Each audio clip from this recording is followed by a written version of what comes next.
we are just hours away from the start of what will be an historic transition in Cuba. If all goes according to plan, for the first time since 1959, the communist nation will not be ruled by someone named Castro.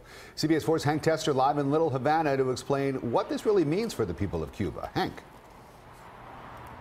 Well, it's a quiet night here at Versailles and kind of symbolic because Cubans on both sides of the Straits of Florida realize in Cuba there's not going to be much of a change. Here's the latest.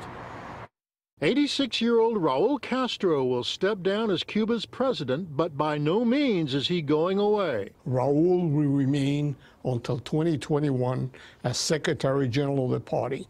The party is the highest authority in Cuba, is the one that runs Cuba, not the president. Raul Castro's departure will signal the end of decades of upfront leadership by the Castro brothers. Beginning with the revolution of 1959, Fidel and Raul have held the island nation in their grip. And now? The much is going to change while the old guard is still around.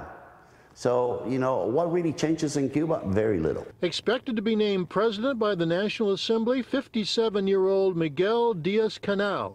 A party regular, worked his way up the ranks, emerging as the first vice president.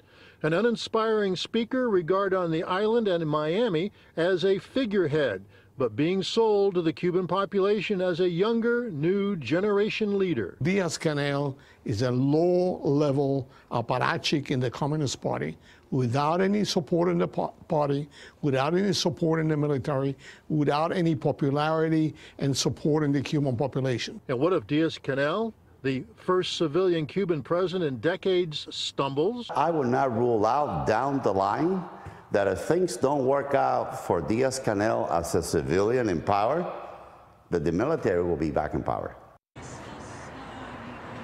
Well, the Cubans on the islands are pretty sure about what's going to happen next, but the big question is, will they embrace the new leader, and will the old guard let him breathe? That's the very latest. I'm Hank Tester, CBS 4 News. Back to you.